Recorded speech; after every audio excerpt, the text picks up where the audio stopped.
Bible అంటే ఏంటి అర్థం చేసుకునే ప్రయత్నం మనం చేస్తున్నాం. మొదటి రోజు చూసాం, రెండవ రోజు చూసాం, ఇప్పుడు మూడవ రోజుకి వచ్చాం.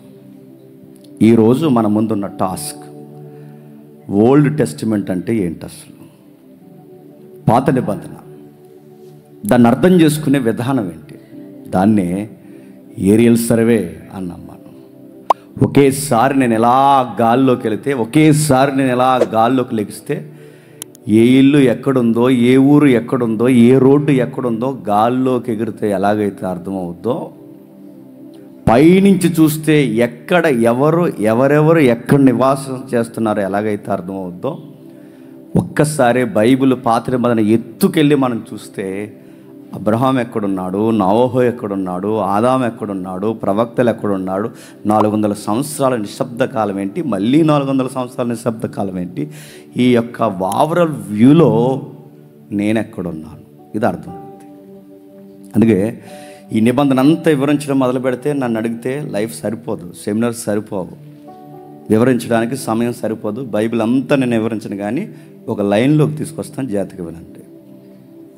బైబిల్ ఏదో ఊరకే చదవడానికి రాయబడిన పుస్తకం కాదు.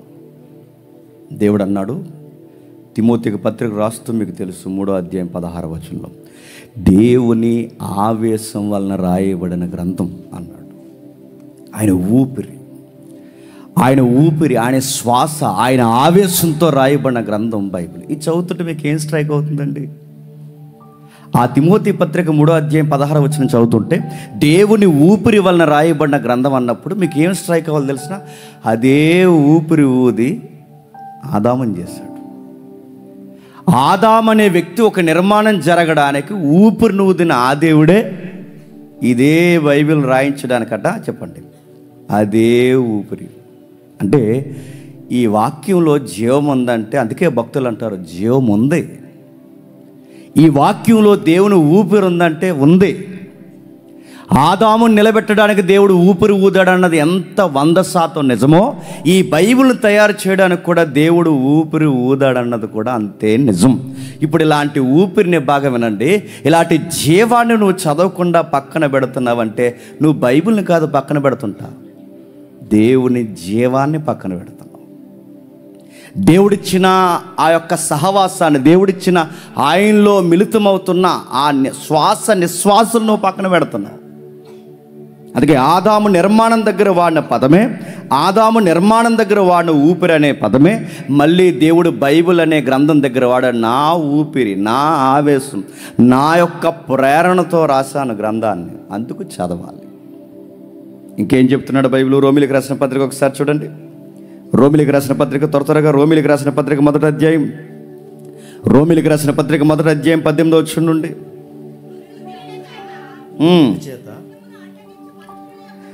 దుర్నీతి చేత సత్యమును అడ్డగించు మనుషుల యొక్క సమస్త భక్తిహీనత మీదను దేవుని కోపం పరలోకము నుండి బయలుపరచబడుచున్నది. దేవుని కోపము పరలోకము నుండి బయలుపరచబడుచున్నది. ఎందుకనగా దేవుని గూర్చి తెలియశక్యమైనదేదో, దేవుని గూర్చి తెలియశక్యమైనదేదో అది వారి మధ్య విశుద్ధమై ఉన్నది, అది వారి మధ్య విశుద్ధమై ఉన్నది. దేవుడు అది వారికి విశుద్ధపరచెను, దేవుడు అది వారికి విశుద్ధపరచెను. ఆయన అదృశ్య లక్షణములు, బాగా వినండి, ఆయన అదృశ్య లక్షణములు అనగా ఆయన నిత్య శక్తియు, ఆయన నిత్య శక్తియు, దేవత్వము, జగదుత్పత్తి మొదలుకొని సృష్టింపబడిన వస్తువులను ఆలోచించుట వలన తేటపరుచున్నవి గనక వారు నిరత్తులై ఉన్నారు. ఏమర్థమైందండి అది చదివితే? దేవుడంటే ఏంటో, ఆయన గుణగణాలంటే ఏంటో అర్థం చేసుకోవాలంటే దేవుడు అనుకున్నాడట, నేచర్ని చూస్తే అర్థమవుతాను రా నేను అన్నాడట, ప్రకృతిని చూస్తే నేను అర్థమవుతాను రా నేను అన్నాడట. ఈ కదులుతున్న సూర్య చంద్ర నక్షత్రాలు, వీస్తున్న గాలి, భూమి, వీటన్నిటినీ చూస్తే నీకు నేను అర్థమవుతాను రా, నా లక్షణాలు ఉన్నాయి, నా నిత్యత్వం ఉంది, నా ఉనికి ఉంది, నా ప్రేమ ఉంది, నేను ఎలా మీకు లాలన చేస్తున్నానో, నా స్వభావ సారూప్యపు గుణలక్షణాలన్నీ ఇదిగో ఈ ప్రకృతిని చూస్తే మీకు అర్థమవుతాయని దేవుడిని ప్రకృతినిస్తే, కొండ దగ్గరికి వెళ్ళాం, కొండకు మొక్కం, నది దగ్గరికి వెళ్ళాం, నదికి మొక్కం, వీచే గాలికి మొక్కం, కురిసే వర్షానికి మొక్కం, సూర్యుడికి మొక్కం, నక్షత్రాలకి మొక్కం, చంద్రుడికి మొక్కం. ఆయన్ని తెలుసుకోవడానికి బదులు ఆయన్ని తెలియజేసే ప్రకృతిని మొక్కడం స్టార్ట్ చేశాం.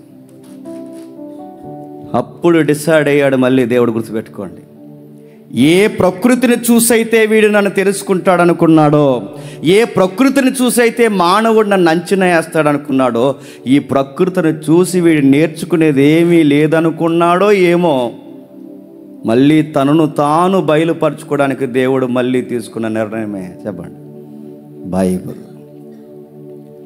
ప్రకృతిని చూసి దాన్ని మొక్కడం ప్రారంభించు. ఆయన ఏంటో మనకు అర్థం అవ్వట్లేదు, ఆయన గుణం అర్థం అవ్వట్లేదు, ఆయన మనసు అర్థం అవ్వట్లేదు, ఆయన ప్రేమ అర్థం అవ్వట్లేదు. అందుకే ఎలాగూ అర్థం చేసుకోలేకపోతున్నావు కనుక తన మనస్సునే పుస్తకం చేసి నీ చేతుల్లో పెట్టాడు. ఇదైనా చదివి నన్ను అర్థం చేసుకోరా అని.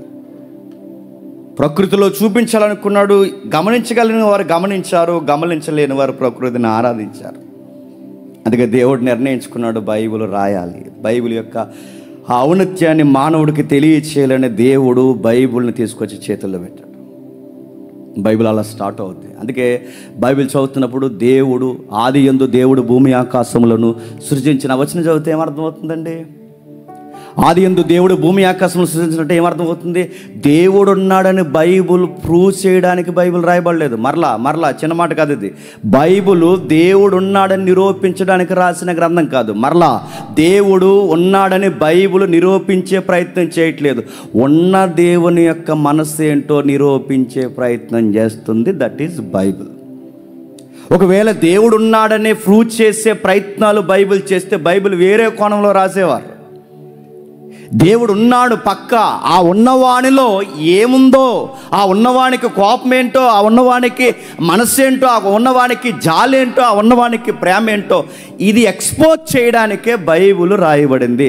దేవుణ్ణి ప్రూవ్ చేయడానికి కాదు. ఆల్రెడీ దేవుడు ఉన్నాడు పక్క, ఆ ఉన్న దేవుని యొక్క మనస్సు ఏంటి చెప్పడానికి రాయబడింది బైబిల్. అలా బైబిల్ స్టార్ట్ అయింది. ఏముంది బైబిల్లో? గొప్ప సాహిత్యం ఉంది. ఏముంది బైబిల్లో? గొప్ప పుస్తక పాఠశాల ఉంది. ఏముంది బైబిల్లో? ఐగుప్తీల సకల విద్యలు అభ్యసించిన ఒక రైటర్ ఉన్నాడు బైబిల్లో. ఇంకా ఎవరున్నారు? డిఫరెంట్ యాంగిల్స్ ఉన్న వ్యక్తులు ఉన్నారు. ఐగుప్తీల సకల విద్యలు ఎరిగిన ఒక శాస్త్రాలు ఎరిగిన ఒక పండితుడు రాసిన వైనముంది. అతగాడు పేరు మోసే. డిఫరెంట్ ఏంటి తెలుసా? ఈయనకి పూర్తి ఆపోజిట్గా ఉండే మరొక వ్యక్తి, మేడికాయలు ఏరుకుని పశువుల వెనకాల తిరిగే సామాన్యమైన ఒక పశువుల కాపరి ఆమోస్ రాశాడు. సకల శాస్త్రాలు రాసిన వాడు ఎక్కడ? మేడికాయలు ఏరుకుంటూ వెనకాల తిరుగుతూ గొర్రెల వెనకాల తిరుగుతున్న ఈ సామాన్యుడు ఎక్కడంటే బైబిల్ ఒక్కరు రాసిన వ్యవహారం కాదు. బైబిల్ ఎవరో కూర్చుని రాసిన కథ కాదు. బైబిల్ ఇలా రాస్తే బాగుంటుందని అనుకుని రాసినది కాదు. అలాంటి స్క్రిప్ట్ బైబిల్లో లేదు. డిఫరెంట్ యాటిట్యూడ్ కలిగిన వ్యక్తులు ఉన్నారు. బాగా చదువుకున్నవాడు మోసే అయితే, మేడికాయలు ఏరుకుని పశువులు వెనకాల తిరిగి పుస్తకాలు రాసినవాడు ఆమోస్.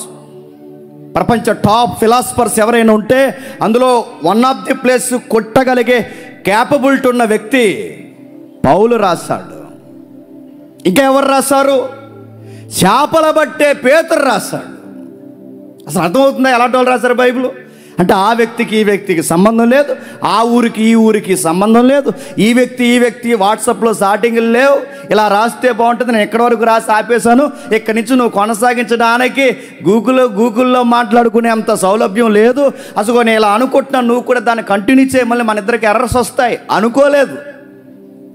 ఇప్పుడు స్పీకర్లు ఉన్నారండి, మా డాక్టర్స్ అన్నీ ఒక్కటి కాకపోతే సాయి వెంకటేష్ అన్న ఒకటి చెప్తాడు, నేను ఒకటి చెప్తాను. ఇప్పుడు మా ప్రసంగాలు మాకే వ్యతిరేకం అవుతాయి. ఏదికి ఎక్కే ముందు ఇందులో ఎవరిని వాడాలి, ఎవరిని వాడకూడదు, ఈ వ్యక్తిని వాడడం వల్ల సంఘానికి మేలా కీడా, ఇతను బాధ ఏంటి, ఇతని ప్రవర్తన ఏంటి, నిలబెట్టొచ్చా ఇన్ని లెక్కలు వేసుకుంటే కానీ ఇక్కడికి ఎక్కడానికి మేము ఒప్పుకోము. అక్కడి వరకు ఎందుకంటే చిన్న ప్రార్థన ఇవ్వాలంటే ఇవ్వచ్చా ఇవ్వకూడదా? ఎందుకంటే మా మాటలు మాకు వ్యతిరేకం అవుతే, మా ఇబ్బందులు మాకు వ్యతిరేకం అవుతే, అందుకంటే అంత త్వరగా మేము ఏ స్పీకర్ని పిలవం, అంత త్వరగా ఎవరిని ఈయన బాగా వాడబడిన మాకు వద్దు. డాక్టర్ని బాగుందా లేదా, సిద్ధాంతం బాగుందా లేదా, ఎందుకంటే తప్పులు వస్తాయి. ఇప్పుడు ఒకరికొకరు వ్యతిరేకంగా ఉంటే, మా బోధలు మాకే వ్యతిరేకంగా ఉంటే విశ్వాసంలో భాగమేనండి. ఎవరు బలహీనలు అయిపోతారు తెలుసా? మీరు బలహీనలు అయిపోతారు. నిజానికి ఈ లెసన్ నేను చెప్పాలి, విశ్వాసం ఎలా ఉండాలి, ఒక్కటికి ఎలా ఉండాలి, టైం ఉంటే చెప్తాను, లేదంటే లేదు, ఇంక వచ్చే సంవత్సరమే. ఎప్పుడైతే దీని గురించి మనం మాట్లాడుకున్నప్పుడు ఒకటే ఏకత్వం కలిగి ఉండాలి, విశ్వాసం కలిగి ఉండాలి. అరే ఒక 6 రోజులు సెమినార్ చేయడానికి, 6 రోజులు సెమినార్ చేయడానికి మాకు ఏకత్వం లేకపోతే నెక్స్ట్ సెమినార్కి మీరు రారు. 6 రోజులు సెమినార్కే మాకు ఒక మాట, ఒక తీరు, ఒక విశ్వాసం లేకపోతే నెక్స్ట్ సెమినార్ రాకపోతే 2000 సంవత్సరాల చరిత్ర కలిగిన బైబిల్కి ఆయన ఎప్పుడు పుట్టాడు, ఈయన ఎప్పుడు పుట్టాడు, ఆయన ఎక్కడున్నాడు, ఈయన ఎక్కడున్నాడు, అసలు అందరూ కూర్చొని ఒక రోజు ఎప్పుడన్నా ఒక మీటింగ్ పెట్టుకుని మాట్లాడారా? ఇదిగో నేను మత్తయి సువార్త రాస్తాను, నువ్వు లూకా సువార్త రాయని చెప్పుకున్నారా? అసలు మత్తయికి లూకాకి సంబంధమే లేదు. అసలు వాళ్ళు ఎక్కడ కూర్చుని ప్రయాణాలు చేసిన పద్ధతి. అందుకే అంటున్నాను, బైబిల్ వెనకాల ఎవరో నడిపించారండి, బైబిల్ వెనకాల ఎవరో ఉన్నారండి. బైబిల్ వెనకాల ఈ వ్యక్తులు వేరు ప్రాంతాలకి, రకరకాల భాషలకి, రకరకాల పనులకి వీళ్ళు వృత్తి నైపుణ్యాలు సంబంధం లేకపోయినా వీటన్నిటి వెనకాల ఎవరో ఉండి నడిపించారు. ఆ నడిపించిన అసలు రైటర్ హోలీ స్పిరిట్, గుర్తుపెట్టుకోండి. ఆయన నడిపించాడు. ఎందుకంటే వంశాన్ని చెప్పాడు ఒక మంచి మాట, కాలానికి కావలున్నాడు కనుక మత్తయి ఎక్కడున్నాడో తెలుసు, లూకా ఎక్కడున్నాడో తెలుసు, మోసెస్ ఎక్కడుంటాడో తెలుసు. వీళ్ళందరినీ ఒక లైన్లో, ట్రాక్లో వాడుకున్నది ఎవరో తెలుసా? పరిశుద్ధుడు. అందుకే బైబిల్ ఒకదానికొకటి వ్యతిరేకత ఉండదు. ఇంకెవరు రాశారు? సుంకపు మెట్ట దగ్గర కూర్చున్న మత్తయి రాశాడు. ఇంకెవరు రాశారు? వేరొక జాతికి చెందిన వైద్యుడైన లూకా రాశాడు. ఇంకెవరు రాశాడు? గొర్రెల కాపరైన దావీదు రాశాడు. ఇంకెవరు రాశారు? ప్రపంచంలో ఆయనకి ముందు కానీ ఆయన తర్వాత కానీ, ప్రపంచంలో ఆయనకి ముందు కానీ ఆయన తర్వాత కానీ అంత జ్ఞాని పుట్టలేదు, పుట్టడు, ఇంకెప్పటికీ రాడు. అంత జ్ఞాని అయిన సొలొమోను రాశాడు. 2000 సంవత్సరాల చరిత్రలో ఏమి రాశారంటే బైబిల్ని పాత నిబంధన ఎబ్రీలో రాశారు. బాగా వినండి, పాత నిబంధన ఎబ్రీలో రాశారు. దాన్ని ఇబ్రూ అని కూడా అంటారు. అడవాడు గాలివాడు నా మీద వీడియో పెట్టాడు, ఇబ్రూ అంటారు రయ్యా. తెలుగులో ఎబ్రీ అంటారు, ఇంగ్లీష్ ప్రొనౌన్సియేషన్లో ఇబ్రూ అంటారు దాన్ని. పక్కా బాగా వినండి, పాత నిబంధన ఎబ్రీలో రాశాడు. నూతన నిబంధనని పక్కా గ్రీకులో ఈ పదం వాడుతాను ఏమనుకోకండి, గ్రీకులో ఇంకా లో స్టాండింగ్లో ఉన్న బజార్ లాంగ్వేజ్తో రాశారు. బజార్ అంటే తప్పుగా అనుకోకండి, బజార్ అంటే సామాన్యంగా సంతల్లో, ఈదుల్లో మాట్లాడుకుంటారు చూసారా, అలాంటి వాయిస్తో రాశారండి. మార్కెట్ లాంగ్వేజ్, అది కరెక్ట్ వర్డ్, మార్కెట్ లాంగ్వేజ్తో రాశారు. బజార్ మాటతో రాశారు. అంటే బజార్ అంటే మీరు తిట్టుకునే తిట్లు అనుకోకండి. అంటే నలుగురు సెంటర్లో కూర్చొని మాట్లాడుకునే సామాన్యంగా మాట్లాడుకునే టెక్స్ట్ బుక్ లాంగ్వేజ్ ఉండదు, అక్కడ ఉంటుందా? సామాన్యంగా మాట్లాడుకునే ఒక సామాన్య దిగువ స్థాయి గ్రీకులో రాశారు. ఎందుకు? అందరికీ వెళ్ళాలని. ఇంకేమున్నాయి ఇందులో హైలైట్స్? యెహోవా నా కాపరి అన్నాడు ఒక ఆయన. యెహోవా నా కాపరి అన్నది ఎవరు? కాపరి అన్నాడు, అదే హైలైట్. యెహోవా నాకు రాజై ఉన్నాడు అన్నాడు, ఎవరు అన్నది? రాజే నా రాజు అన్నాడు ఆయన, అదే హైలైట్స్. ఇంకేమున్నాయి? వ్యర్థం అన్నవాడే, వ్యర్థం అన్నది కేవలం లైఫ్లోనే కాదు, సాంగ్స్లో కూడా వ్యర్థం అన్నాడు, అదే హైలైట్స్. ఇంకా ఏమున్నాయి బైబిల్లో? ఆదాము దగ్గర నుంచి ప్రకటన గ్రంథం వరకు కథలు ఉన్నాయి, సంభాషణలు ఉన్నాయి, సంఘటనలు ఉన్నాయి, ఆటలు ఉన్నాయి, ప్రేమ గీతాలు ఉన్నాయి, ఏడుపులు ఉన్నాయి, దుఃఖాలు చెప్పలేని, వ్యక్తీకరించలేని పదాల బరువులు ఉన్నాయి. ఇంకేమున్నాయి బైబిల్లో? బైబిల్ యొక్క చరిత్ర అలా చదువుకుంటూ వెళ్ళిపోతే మానవుని యొక్క వికృత రూపం ఎలా మారిపోయిందో కనబడిన ఒక చరిత్ర ఉంది బైబిల్లో. ఆ బైబిల్ని అలా చదువుతుంటే ఏమవుతుందంటే నేను మారుతాను. ఆ బైబిల్ అలా చదువుతుంటే ఏమవుద్ది? సొసైటీలో గొప్ప సంస్కరణ జరుగుతుంది. మీరు ఊహించుకోండి, ఈ మాట ఎందుకో ప్రాక్టికల్గా ఊహించుకోండి. అసలు బైబిల్ లేకపోతే ఈ సొసైటీ ఎలా ఉంటుందో ఒకసారి ఊహించుకోండి. అసలు లేదు బైబిల్ లేదు. బైబిల్ లేకపోతే సమాజం ఎలా ఉంటుందో ఒకసారి గెస్ చేయండి. అంత పిక్చర్ మాకు అర్థం లేదంటారా? కిందకు వద్దాం. బైబిల్ లేకపోతే మన దేశం ఎలా ఉంటుందో ఆలోచించండి. ఇంకా అంత ఎదగలేదంటారా? కిందకి. బైబిల్ లేకపోతే అసలు నువ్వు ఎలా ఉంటావు ఎప్పుడన్నా ఊహించుకో. ఆ బైబిల్ ఉంది కనుక ఇక్కడికి వచ్చావు, ఆ బైబిల్ ఉంది కనుక నేను ఎక్కడ ఉన్నాను, ఏదో 3-4 చంపేది తిరుగుతున్నాను. ఆ బైబిల్ ఉన్నా కనుక మీరు ఇక్కడ ఉన్నారు, ఆ బైబిల్ ఉన్నాక ఇక్కడ ఉన్నారు.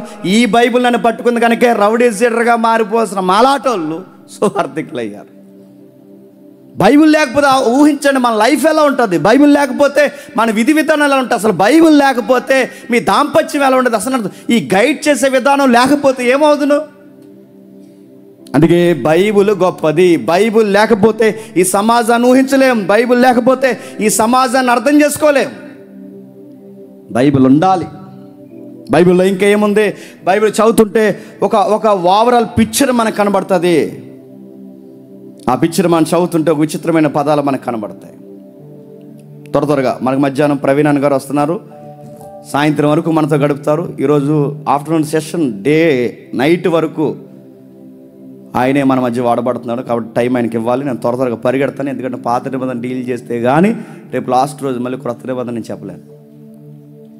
అందరు రెడీయా? దూరం వెళ్ళిపోతారా? Okay right.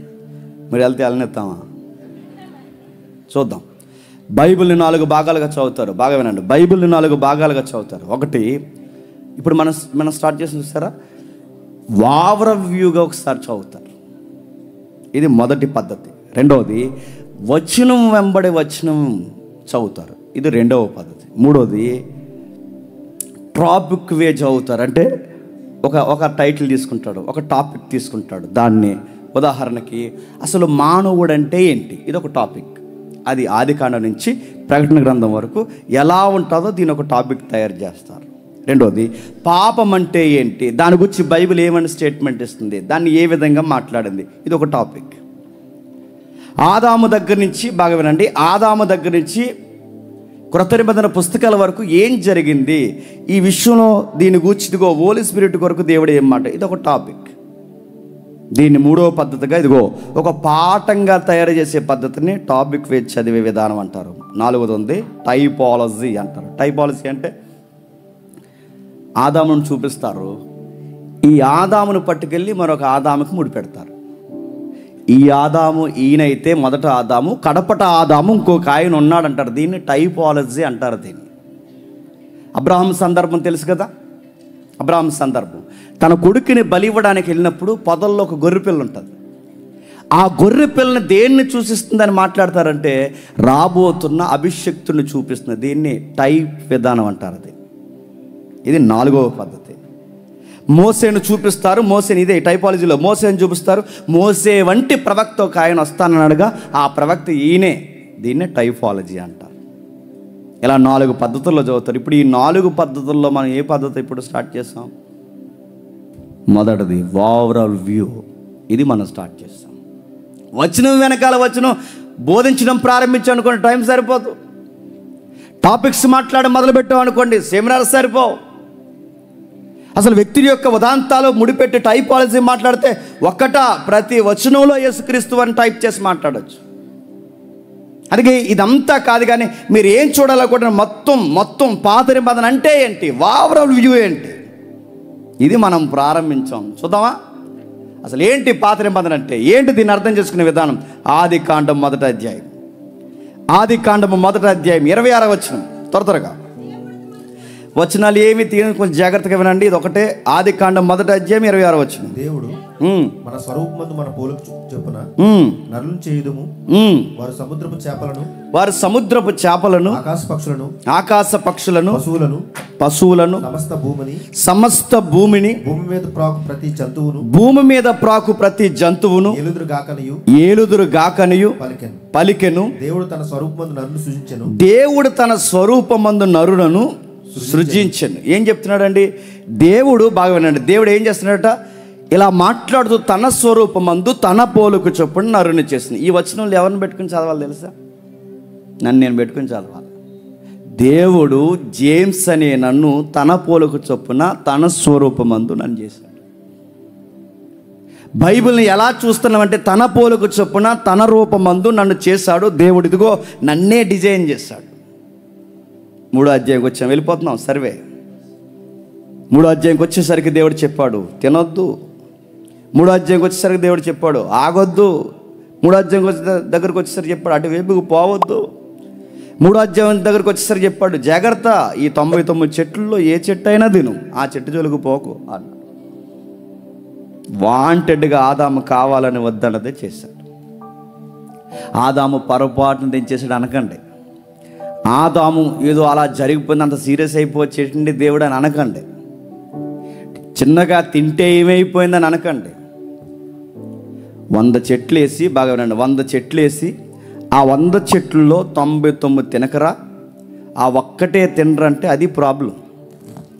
99 తినరా, ఆ ఒక్కటే తినకంటే ఎంత బలుపండి, వద్దన్నదే చేశాడంటే. ఈ మాట కొంచెం నేను పెట్టుకుని కూడా చెప్తున్నాను నేను. ఆదాము అనేసరి చూసారా, జేమ్స్ అంటారు మళ్ళీ ఇదో గొడవ. ఎందుకంటే దేవుడు ఏది రాయించినా చదవడం మానేశారు. దేవుడు రాయించిన కూడా చెప్పకూడదని ఒక కొత్త తెగ ఒకటి స్టార్ట్ అయింది. వాంటెడ్గా చూడండి, ఆదాముకి ఇంటెలిజెన్స్ ఇచ్చాడు, ఆదాముకి స్వేచ్ఛ ఇచ్చాడు, ఆదాముకి తన సౌలభ్యం ఇచ్చాడు, ఆదాముకి చక్కటి భార్యని ఇచ్చాడు. ఇన్ని చేసి ఏదైతే చేయొద్దన్నాడో ఆ శోధంలోనే డోర్స్ ఓపెన్ చేశాడు. ఓపెన్ చేస్తే ఏమైంది? ఆత్మీయ మరణం వచ్చింది. ఓపెన్ చేస్తే ఏమైంది? శారీరకమైన మరణం వచ్చింది. ఓపెన్ చేస్తే ఏమైంది? అసలు మనకు సంబంధం లేని నరకం అనే మరొక మరణానికి డోర్ ఓపెన్ చేశారు. ఒక్క తప్పుతో కావాలని ఆయన చేశాడు. అందుకే ఆదాము వాళ్ళు చేసిన పరాకాష్ఠకి, ఆదాము వాళ్ళు చేసిన తప్పుకి, తన స్వేచ్ఛగా చేసిన తప్పుకి 3వ అధ్యాయం చేసి పాపంలో పడితే దాని పర్యవసానం ఎక్కడ కనబడుతుందో తెలుసా? 4వ అధ్యాయం. తల్లిదండ్రులు చేసిన తప్పుకి దాని యొక్క నష్టం, దాని తీవ్రత పిల్లల్లో కనబడుతుంది. అందుకే వద్దన్నాడు. అదే వద్దన్నాడు. నీకు స్వేచ్ఛనిచ్చాను, నీకొక జ్ఞానం ఇచ్చాను, జాగ్రత్త కలిగి ఉండు, వీటి వైపుకు పోకని ఆదాముకు చెబితే ఆదాము దాన్ని కావాలని తిన్నాడు. తింటే ఏమైంది? దాని నష్టం, దాని యొక్క పర్యవసానం పిల్లల మీద పడింది. అందుకే తలకాయలు స్థిరంగా ఉండాలంటారు. తల్లి ఒక దిక్కు, తండ్రి ఒక దిక్కు, నువ్వొక ఆలోచన, ఆయన ఒక ఆలోచన ఉంటే దీని ఎఫెక్ట్ ఆ పిల్లల మీద పడుతుంది. ఎవరికి వాళ్ళే యమునా తీరన్నట్టు తిరిగితే దాని యొక్క పర్యవసానం ఖచ్చితంగా అనుభవిస్తారు. మీరేమనుకుంటారంటే వాళ్ళకి చక్కగా డ్రై ఫ్రూట్స్ పెడుతున్నాం, చక్కగా ఫుడ్ పెడుతున్నాం, చక్కగా టైంకి బట్టలు కొంటున్నాం, పుస్తకాలు కొంటున్నాం, స్కూల్కి తీసుకొస్తున్నాం అంటే ఇవి ఉంటే సరిపోదు. మీ ఇద్దరు తినంగా ఉండాలి, మీ ఇద్దరు దేవునికి దగ్గరగా ఉండాలి. మీ ఇద్దరు దేవుడి నీతిని పాటించకపోతే దాని యొక్క నష్టం ఖచ్చితంగా వాళ్ళ మీద పడుతుంది. నీకు ప్రార్థన లేకపోతే నీ పిల్లలకు ప్రార్థన రాదు, నీకు బైబిల్ చదవడం రాకపోతే నీ పిల్లలు బైబిల్ చదవరు, నువ్వు చర్చిలో కూర్చునే అలవాటు నీకు లేకపోతే నీ పిల్లలు చర్చిలో కూర్చోరు, నువ్వు దేవుడిని గౌరవించకపోతే వాడు దేవుడిని గౌరవించడు. దేవుడికి దూరంగా జరిగిన ఆది దంపతులు ఏమయ్యారు? నష్టపోయారు. వాళ్ళతోనే పోయిందా? పిల్లల వరకు దులిమాడేసింది నష్టం. ప్రియమైన కుమారుడు హత్యకు గురయ్యాడు. తన స్వరూపం మందు పుట్టిన కయ్యేను నరహంతకుడు అయిపోయాడు. ఈ 2 సీన్లలోకి దేవుడు వచ్చాడు. బాగా విన్నాను, దేవుడు మైండ్ అర్థమవుతుంది. ఆదాము పండు తెంచిన వెంటనే దేవుడు వచ్చి అడిగిన ప్రశ్న ఏంటో తెలుసా? ఎక్కడున్నావు అని అడిగాడు. కయ్యేను తప్పు చేసిన వెంటనే దేవుడు అడిగిన ప్రశ్న ఏంటో తెలుసా? ఏం చేసావు అని అడిగాడు. ఏమర్థమవుతున్నాడు అది చదువుతుంటే? ఎక్కడున్నావు, ఏం చేసావు, ఏమి చేసావు, ఎక్కడున్నావు ఏం చేసావు అని అడుగుతున్నాడు. దాని అర్థం ఏంటి? ఈ దేవుడు ఎలా అంటాడో తెలుసా? నీ జీవితం యొక్క లెక్కలు అడుగుతాడు. అకౌంటెంట్. బైబిల్ చదువుతుంటే ఒక కథలా చదవడం కాదు, ఈ బైబిల్ వెనకాల ఎవరిదో మైండ్ ఉంది. ఆయన మైండ్ ఏంటంటే లెక్కలు అడుగుతాడు. ఏం చేసావు, ఎక్కడున్నావు అడుగుతాడు.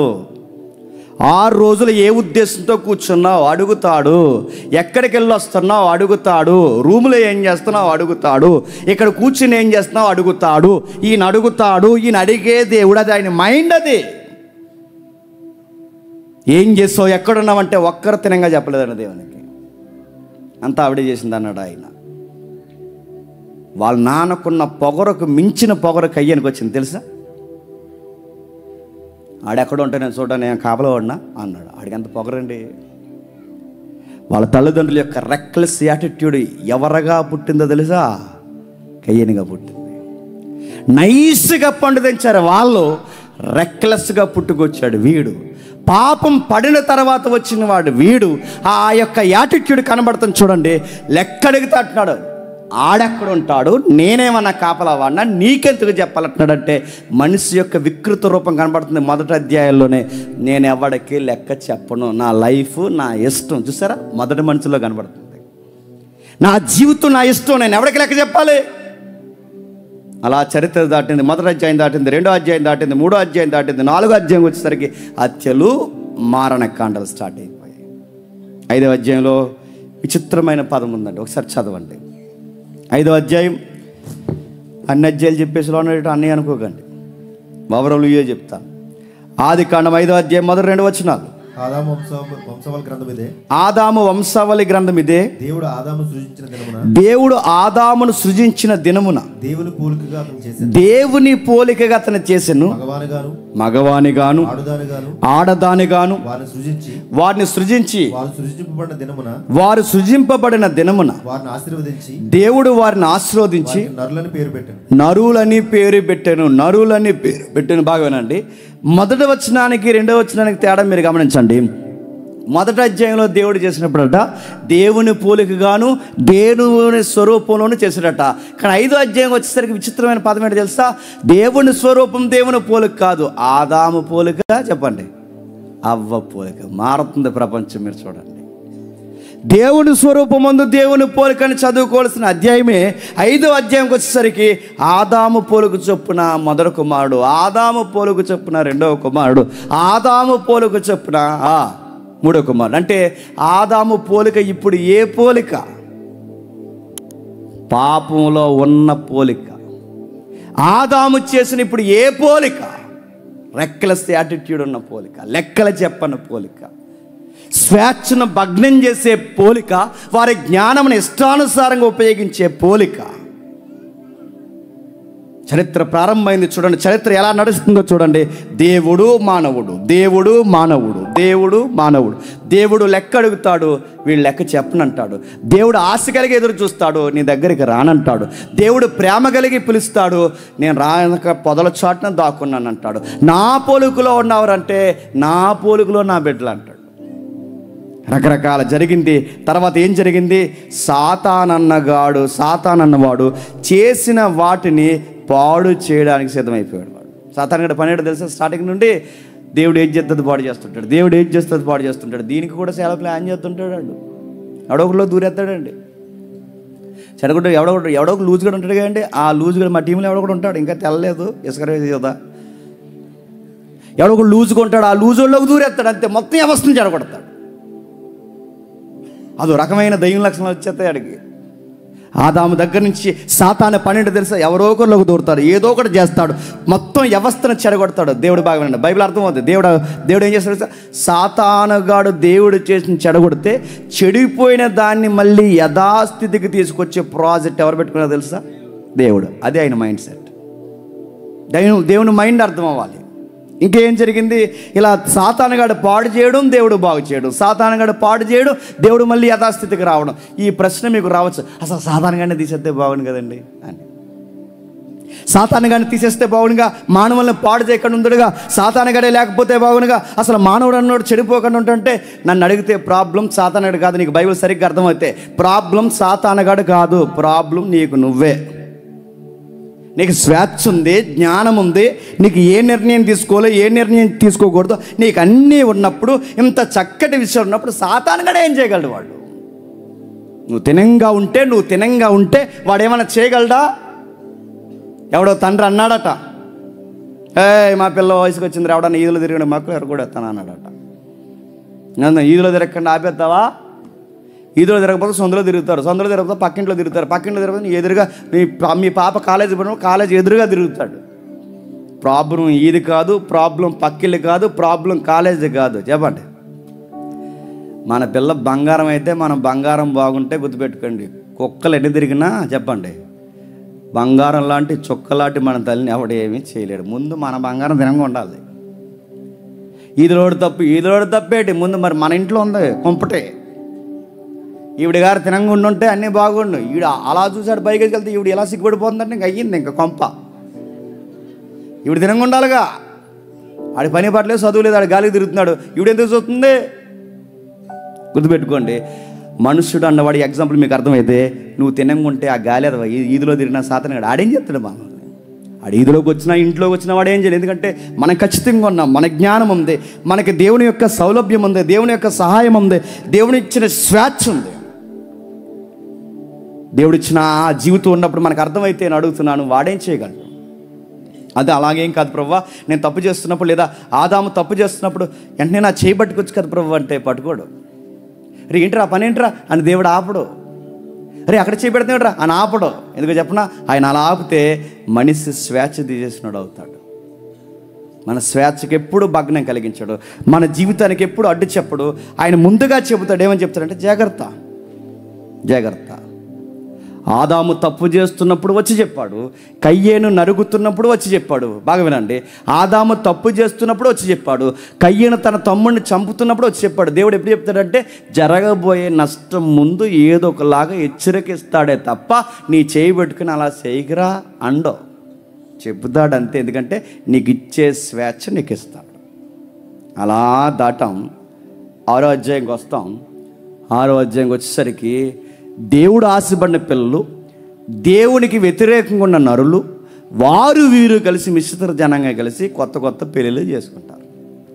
సమాజం పాడైపోయింది. 7వ అధ్యాయంకి వచ్చేసాడు. 7వ అధ్యాయంకి వచ్చేసరికి దేవుడు చూస్తున్నాడు, కయ్యేను బాగలేదు, సంతానం బాగలేదు, ఎవరూ బాగలేదు. సరిగ్గా దేవుడికి ఒకడు దొరికాడు, ఆయనే నోవహు దొరికాడు. నోవహు ద్వారా దేవుడు మాట్లాడుకున్నాడు. నోవహు ద్వారా దేవుడు మాట్లాడుతున్నాడు. నోవహు అనే దేవుడు ఎందుకు ఎంపిక చేసుకున్నాడు? నోవహు దేవుని మాట వింటాడు, అంటే లెక్కకు సరిగ్గా సరిపోతాడు. మీకు మైండ్ అర్థమవుతుందో లేదో, దేవుడు లెక్క అడిగినప్పుడు ఆ లెక్క అలా సరిపోవాలి. ఆ లెక్క ఎప్పుడైతే సరిపోయిందో ఆ లెక్కలకు సరిపోయే వ్యక్తి కనుకే నోవహు నచ్చాడు. అప్పుడు దేవుడు అన్నాడు, నువ్వు నాకు లోబడుతున్నావు గనక, నా మాట వింటున్నావు గనక కొత్త ప్రపంచం నీతో స్టార్ట్ చేస్తా అన్నాడు. మీకు ఏమర్థమవుతుందండి? దేవుడు ఎవరిని వాడుకుంటారో తెలుసా? ఆయనకి ఎంత బాగా లోబడి లెక్కకు సరిపోతామో చెప్పాలి, వారిని బాగా వాడుకుంటాడు. నాకు నచ్చిందల్లా చేసేసి ఇది దేవుడికి నచ్చేస్తుందిలే అనుకుంటే తొక్కేస్తాడు. గుర్తుపెట్టుకోండి, ఆయన అలా ఉండడు. ఆయన చేసేది ఏంటంటే ఆయనకు అనుకూలంగా ఉండాలి, ఆయనకు లోబడాలి. అందుకే ఆదాము లోబడలేదు, నోవహు లోబడ్డాడు. ఆదాముకి ఇచ్చిన వాగ్దానం మళ్ళీ ఎవరికి ఇస్తున్నాడు? నోవహుకి ఇస్తున్నాడు. నీ ద్వారా కొత్త ప్రపంచాన్ని స్టార్ట్ చేస్తాను, కొత్త విధానాన్ని స్టార్ట్ చేస్తాను. అందుకే 11వ అధ్యాయం వచ్చేసరికి అక్కడ వరకు చరిత్ర బాగా నడిచింది. బాగా వినండి, అక్కడ వరకు చరిత్ర బాగా నడిచింది. అక్కడ వరకు చరిత్ర నడిచి 11వ అధ్యాయంకి వచ్చేసరికి మళ్ళీ నియంత్రణ పరిపాలన వచ్చింది. మానవుని యొక్క బుద్ధి ఎలా ఉందో, మానవుని యొక్క హృదయం ఎలా ఉందో, మానవుని యొక్క భ్రష్ట లక్షణాలు ఎలా ఉన్నాయో, దుష్టత్వం ఎంత పెరిగిపోయిందో 11వ అధ్యాయం కీలక పాత్ర పోషిస్తుంది. ప్రపంచం ఎలా విభజింపబడిందో, భాషలు ఎలా వచ్చాయో, నియంత పరిపాలన ఎక్కడ పునాదులు పడిందో, ఐడల్ వర్షిప్ ఎలా స్టార్ట్ అయిందో, ఆకారాలు నిర్మాణాలు కట్టి దేవుణ్ణే జేబీలో పెట్టుకోవాలన్నంత పొగర ఎక్కడ పెట్టరేగిపోయిందో ఆదికాండం 11వ అధ్యాయం చెబుతుంది. ప్రపంచ వ్యవస్థలు ఎలా ప్రారంభమయ్యో ఆదికాండం. అందుకే ఏదన్నా మూలం దొరకాలి అంటే 10, 11 అధ్యాయంలో దొరుకుతాయి. ఆ వ్యక్తుల పేర్లే దేశాలయ్యాయి, ఆ వ్యక్తుల పేర్లే జాతులయ్యాయి, ఆ వ్యక్తుల పేర్లే నైసర్గిక స్వరూపంలో ఎక్కడెక్కడ ఏ జాతి ఉద్భవించిందో ఆ వ్యక్తుల పేర్ల మీద ఉద్భవించాయి. రామేశ్వరం పేట అన్నారు, దీనికి ఒక మూలం ఉంటుంది ఎక్కడో, జాగ్రత్తగా తీగలాగితే. మా ఇంటి పేరు పోసపల్లి, దానికేదో మూలం ఉంటుంది. పలానా వారు దొడ్డ, దానికేదో మూలం ఉంటుంది. అలా మూలాలు వెళితే ప్రతి దానికి మూలం. అక్కడి నుంచి ప్రపంచాలు వ్యక్తుల పేర్ల మీద విడిపోయాయి, ప్రపంచ జాతులు వ్యక్తులు జాతులుగా విడిపోయాయి. అక్కడి నుంచి ప్రపంచం ప్రారంభమైంది. 11వ అధ్యాయం వచ్చేసరికి ప్రపంచం వికృత చర్యలకు మళ్ళీ నాంది పలికింది. మీకు అర్థమవుతుందా? దేవుడు మానవుడు, దేవుడు మానవుడు. 12వ అధ్యాయంకి వచ్చేసాం. దేవుడు ఎదురు చూశాడు, ఎవరున్నారు? మళ్ళీ నోవహు వెళ్ళిపోయాడు, తన కాలం ముగించుకొని. పితరుడైన అబ్రహాము కనబడ్డాడు. తన లైఫ్ని దేవుడు ఇష్టపడ్డాడు. అబ్రహామును పిలుచుకున్నాడు. నేను చెప్పింది చేసావు అంటే, మళ్ళీ బాగా, నేను చెప్పింది చేసావు అంటే నీతో వండర్స్ చేయిస్తా అన్నాడు. నేను చెప్పింది చేసావు అంటే దేశం రాసిచ్చేస్తా అన్నాడు. నేను చెప్పింది చేసావు అంటే నీ శత్రువుకి నేను శత్రువు అవుతా, నీ మిత్రుడికి నేను మిత్రు అవుతా, నువ్వు శపిస్తే నేను శపిస్తా, నువ్వు దీవిస్తే నేను దీవిస్తా. కానీ షరతు ఒకటే, నువ్వు నాకు లోబడితే ఇవన్నీ చేస్తా. ఆయన మైండ్ అర్థం అవ్వాలండి. ఆదాము లోబడితే సృష్టిని తెచ్చి పాదాల దగ్గర పెట్టాడు. నోవహు లోబడితే ప్రపంచం నీ ద్వారా ఉద్భవింప చేస్తా అన్నాడు.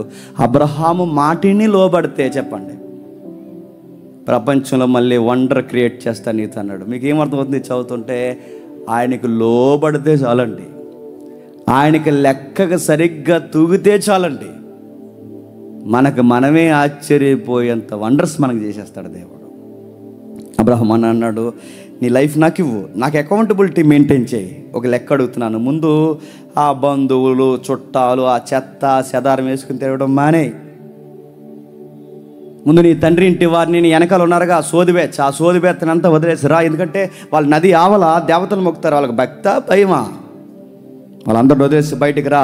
వాళ్ళందరిని వదిలి బయటకు వస్తే ఆ మూఢనమ్మకాల మనుషుల నుంచి, ఆ నదీ పరివాహక ప్రాంతాల్లో బతుకుతున్న వారి దగ్గర నుంచి నువ్వు బయటికి రా, నిన్ను ఆశీర్వదిస్తానన్నాడు. ఎందుకని అమ్మ నాన్నగారు వాళ్ళ చుట్టాల పట్టాలు ఏం మొక్కుతారు? సూర్యచంద్రులు మొక్కుతారు. నది ఆవలు ఏం మొక్కుతున్నారట?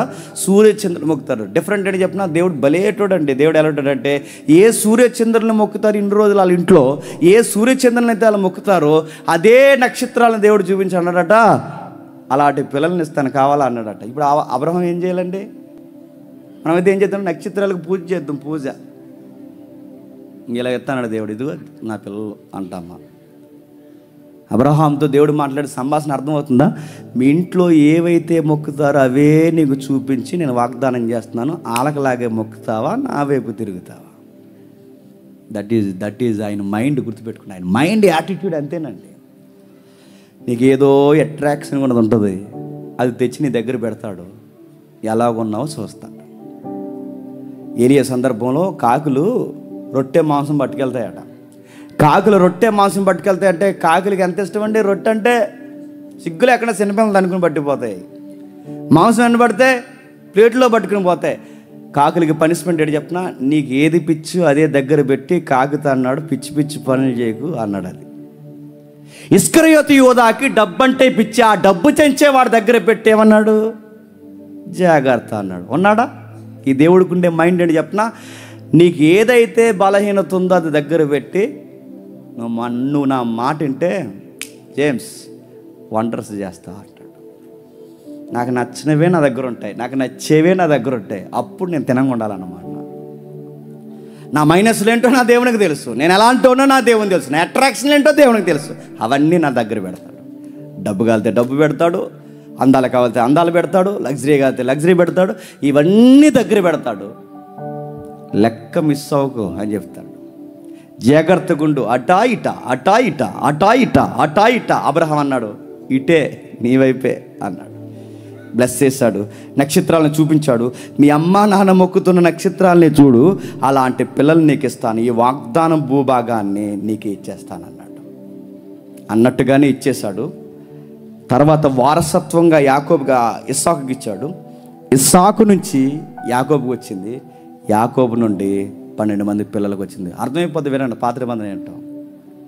ఆ 12 మంది పిల్లలు ఐక్యత లేకుండా, లోబడకుండా, తల్లిదండ్రుల ప్రేమను అర్థం చేసుకోకుండా ఒకరిని నమ్మేశారు.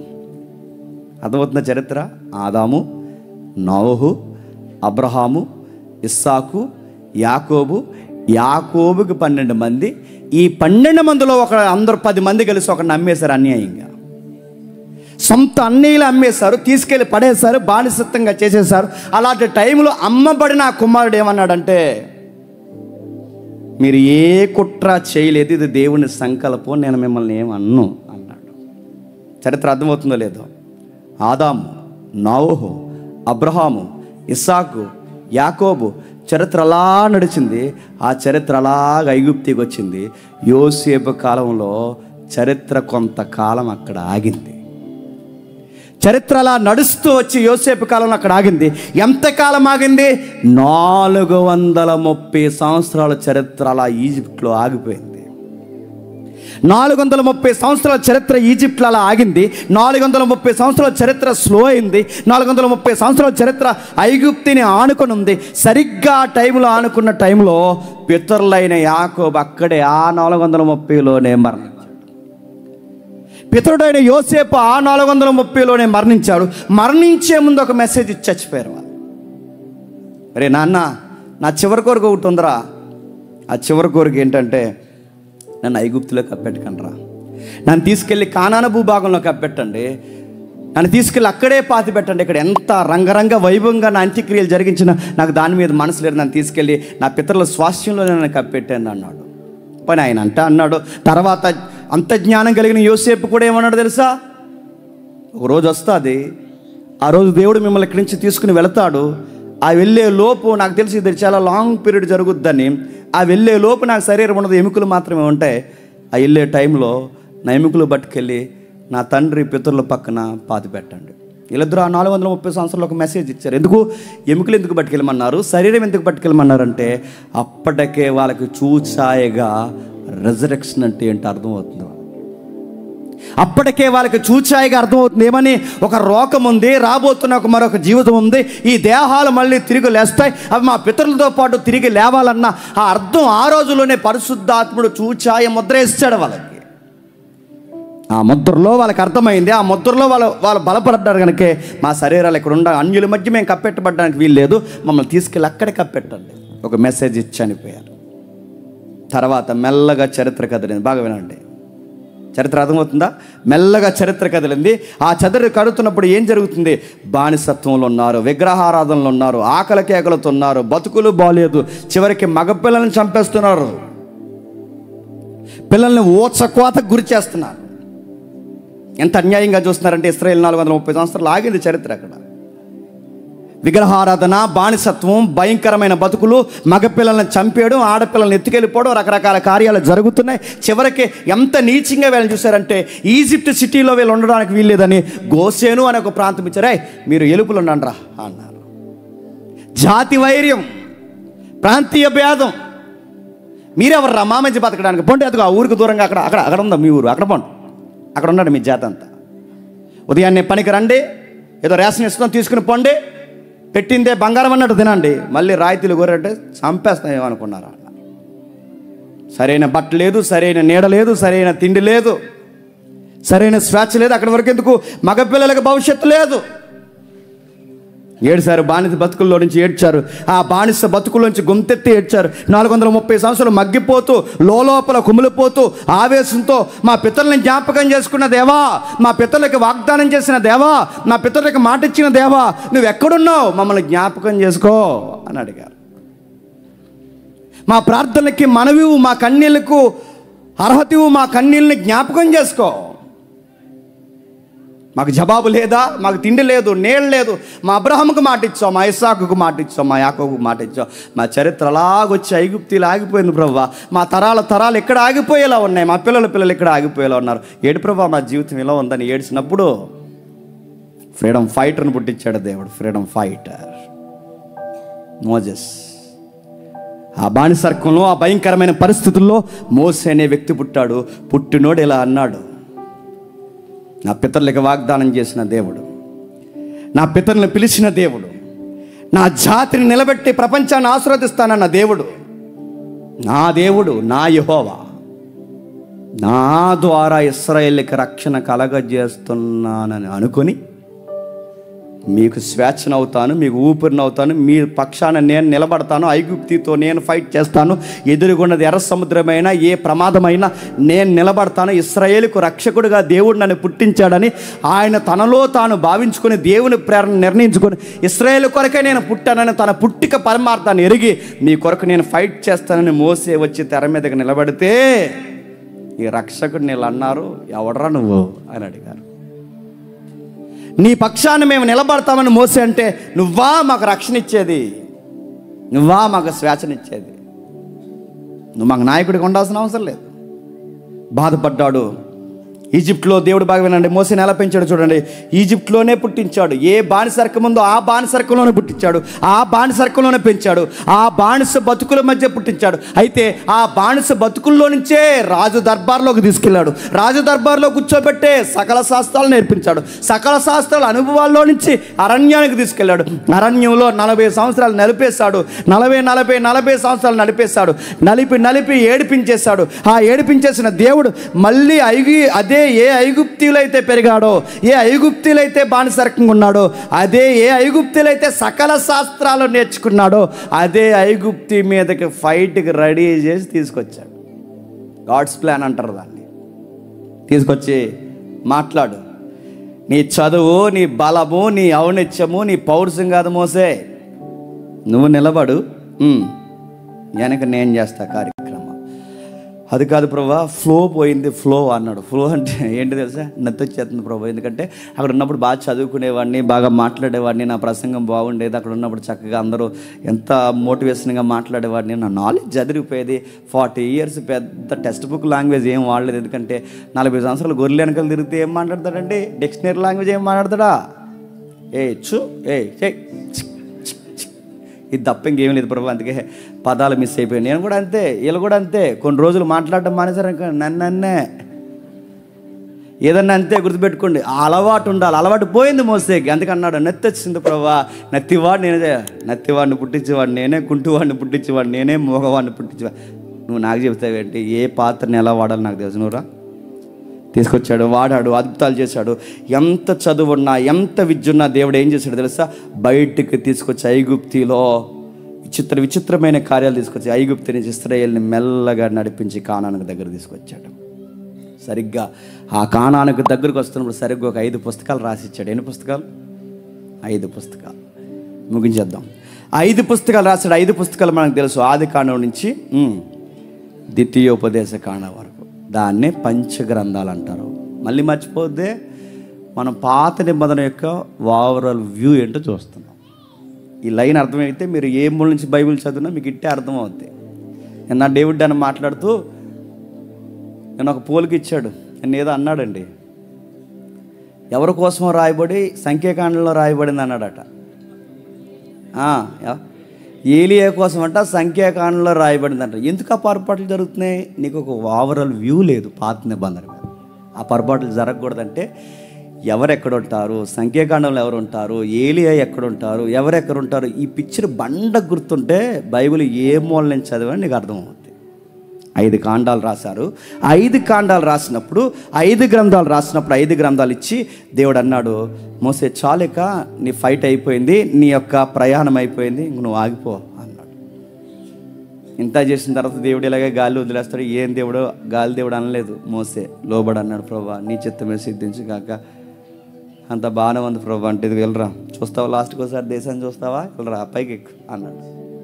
చూశాడు, ప్రైజ్ ద లార్డ్ ప్రభా బాగుంది అన్నాడు. నువ్వు వెళ్ళవులే అన్నాడు. అంటే వాళ్ళకి ఇద్దరికి ఏదో పర్సనల్స్ ఉన్నాయిలేండి, అందుకు వెళ్ళని చెప్పాడు. ఆపేశాడు, ఆగిపోయాడు. ఆయన సమాధి ఎక్కడుందో కూడా తెలియదు. దేవుడు మరుగు చేసేసాడు. ఆయన శవం ఎక్కడుందో తెలియదు, ఆపేశాడు. దేవుడు వెళుతూ మోసే పని చేయి, మోసే నీకు విషయం చెప్పాలి. నీ వెనకాల ఎక్కడికి వెళ్ళమంటే వెళ్ళే కుర్రోడు ఉన్నాడుగా. దేవుడు గుర్తుపెట్టుకోండి, లోబడే వాళ్ళని ఎంచుకుంటాడు. గుర్తుపెట్టుకోండి, ఆదాము లోబడలేదు, పక్కన పెట్టాడు. నోవహు లోబడ్డాడు, ముందుకు పెట్టాడు. అబ్రహాము లోబడ్డాడు, ముందుకు పెట్టాడు. యోసేపు లోబడ్డాడు, 10 మంది గాలికి తిరిగారు, యోసేపుని పట్టుకుని చరిత్రలో లోబడ్డాడు. ఇప్పుడు మళ్ళీ వచ్చాడు. నీ వెనకాల లోబడతాడబ్బా కుర్రోడు యెహోషువ. నువ్వు కానాలు వెళ్ళమంటే కానాలు వెళ్తాడు, ఎగిరి వారిగా వెళ్ళమంటే ఎగిరి వెళ్తాడు, నీ కర్ర పట్టుకుంటాడు, నీ వెనకాల నడుస్తాడు, కూర్చోమంటే కూర్చుంటాడు, లేకపోతే లెగుతాడు. యెహోషువ పరిగెట్టంటే పరిగెడతాడు, యెహోషువ రా అంటే వస్తాడు. అలా పడుతూ ఉంటాడు. ఒక మాటలో చెప్పాలంటే నీ వెనకాల పనిచేసే ఆ పనోడు ఉన్నాడుగా, పనోడు, ఈ పదం నేను కావాలని అంటున్నాను. ఆ పనోడు ఉన్నాడుగా, నీ వెనకాల చిన్న పనులు చేసే ఆ పనోడిని పనికొచ్చేవాడిగా చేస్తాను, ఆ కుర్రోడిని పిల్ల అన్నాడు. దేవుడు మైండ్ మీకు అర్థమవుతుందో లేదో? లోబడే వాళ్ళనే వారుకుంటాడు, లోబడే వాళ్ళనే వింటాడు. యెహోషువని పిలు, ఆ యెహోషువని పిలిచాడు దేవుడు. ఇదిగో నువ్వు ఎర్ర సముద్రం పాయలు చేసావుగా, కుర్రోడితో ఎరుకోగోళ్ళు పడగొట్టేస్తా పిలు అన్నాడు. ఆ కుర్రోడిని ఇదిగో నువ్వు ఐగుప్తిని గడగల్లాడించావుగా, ఈ కుర్రోడిని కానాను జాతుల్ని ఒంటి చేత్తో తరివించేస్తా, తీసుకురా. నువ్వు ఎర్ర సముద్రాన్ని పాయలు చేస్తే ఈ కుర్రోడితో యోర్దాను పాయలు చేస్తా. మీరు చూడండి, మోసే వెనకాల కర్ర పట్టుకుని తిరిగేవాడు, మోసే వెనకాల గిన్నె పట్టుకుని తిరిగేవాడు, మోసే వెనకాల దుప్పలు పట్టుకుని తిరిగేవాడు, మోసే వెనకాల చెబుతున్న చిన్న పనులు చేసే దేవుడు మోసేకి ఏమాత్రం తగ్గని నాయకుడిని చేసేసాడండి. అది ఈ బైబిల్ దేవుడు చదువుతుంటే అర్థమవుతుంది. ఇది ఆయన పిక్చర్ అర్థం కావాల్సింది. ఎవరిని వాడుకుంటాడు? ఈ పని చెప్తే ఆ పనిలోకి దూరి, ఆ పని చెప్తే ఈ పనిలోకి దూరి, నువ్వు నాకు చెప్పావని తిరిగేసి మళ్ళీ మోసేని అడిగితే వాడుకుంటాడా?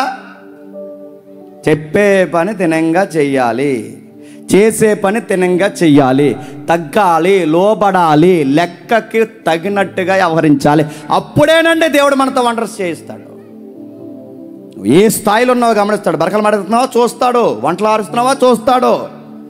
అందరు వెళ్ళిపోయినా, ఎవరికి లెక్క లేకుండా ఎవరికి వాళ్ళే ఆ బరకాల తనుకుని పోయినా నువ్వు మాత్రం మడతేస్తున్నావా చూస్తాడు. నేను చూడకపోవచ్చు, చూస్తాడు.